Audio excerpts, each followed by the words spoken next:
So we really love natural light. I mean, we really love natural light. But you know what, the biggest reason why we love this natural light is, I think, because in general, us photographers, we're lazy by nature. And we hate having to carry around all this extra gear, these lights, these stands and everything. But the problem is, natural light sometimes really isn't that good. Now, like all things in photography, natural light is no different. To do it right, it really takes a lot of practice. You have to train yourself to see the light. Now, when we're getting ready to shoot a portrait and we know that we're going to be using natural light, the first thing we're going to do is start looking around, and we're starting to look for that light. You need to be able to do this. So let's give you some examples of some great natural light.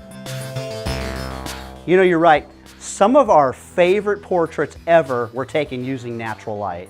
But here's what I want you to ask yourself. Do you really know what good light is?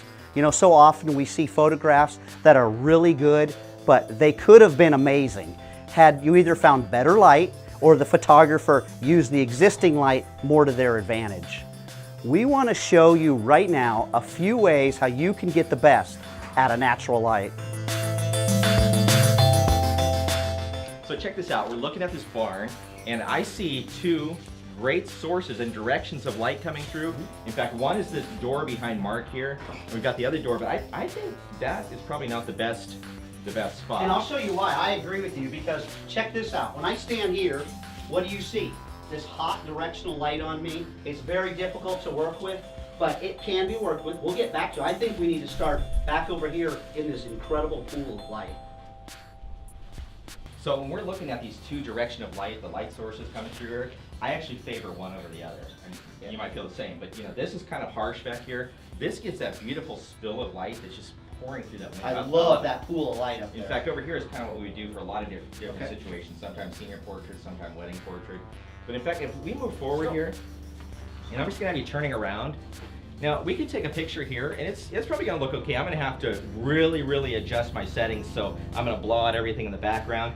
And then when I take this shot, just in order to make her actually expose correctly, there we go. Looks pretty good, but everything's blown out. So let's shift this over just a little bit.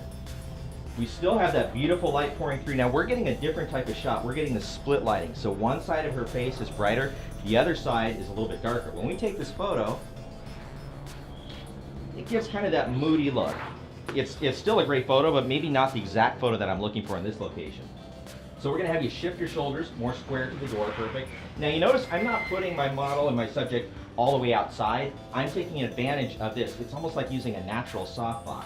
So with her facing this way, now I get a spill of light coming across the other side. And I get that beautiful beauty light coming right through that window. It's like I say, it's adding a natural softbox using natural light. Looks fantastic. All right, so I want to show you my favorite kind of lighting. I've always heard it referred to as tunnel lighting. Now, tunnel lighting, why is it my favorite lighting? Because it's like shooting with the world's largest softbox.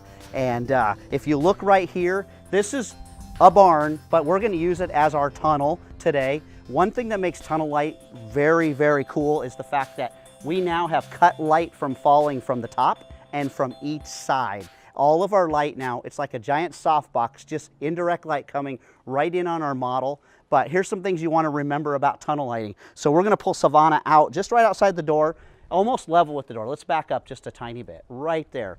What you're going to notice right here, the light looks great on her because it's indirect, but it's very flat. So we're not showing off a lot of features. We're seeing she has a jawline. It's really not emphasizing it. But if we get her to step back about 2 feet inside the barn here, we've now cut the light that's falling again from the top and from the sides. And now look at, we're starting to see great cheek lines. We're seeing the jawline. We're seeing just all these nice great shadows that are appearing.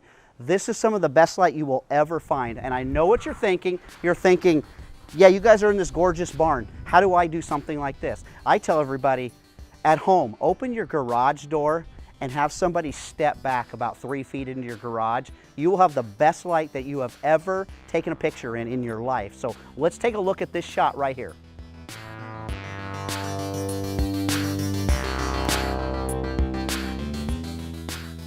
Hey, let's check that over here. All right, here's what I want to show everybody. Come on back. So everything has changed from just a few minutes ago. When we were in here before, this was extremely harsh light and that was very soft light. It's shifted completely. Now we've got this beautiful soft light coming through this door. This is amazing. In fact, I'm gonna put her right outside the door. I'm gonna stay in the barn here. Look at that light. It is incredible. I'm gonna fire off a few pictures. By just a few minutes in difference of time, things have totally shifted. I want you to keep looking for the best light. What was the best light a minute ago is no longer the best light, and now we've got a complete opposite situation. Okay, I know I will never stop you from shooting now That's for because sure. this light looks amazing. So let's just recap.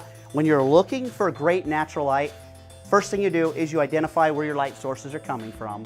The next thing is look at the direction in which they're spilling, and then move your subject into the pools of light. You don't necessarily have to have them all the way against your light source. They don't have to be pressed up against the window. They don't necessarily have to be outside. Just find, a couple feet back where you got that great pool of consistent soft light. Put them in there, get them facing your light source, and you will take amazing natural light portraits. I'm gonna take some more pictures. Let's do it.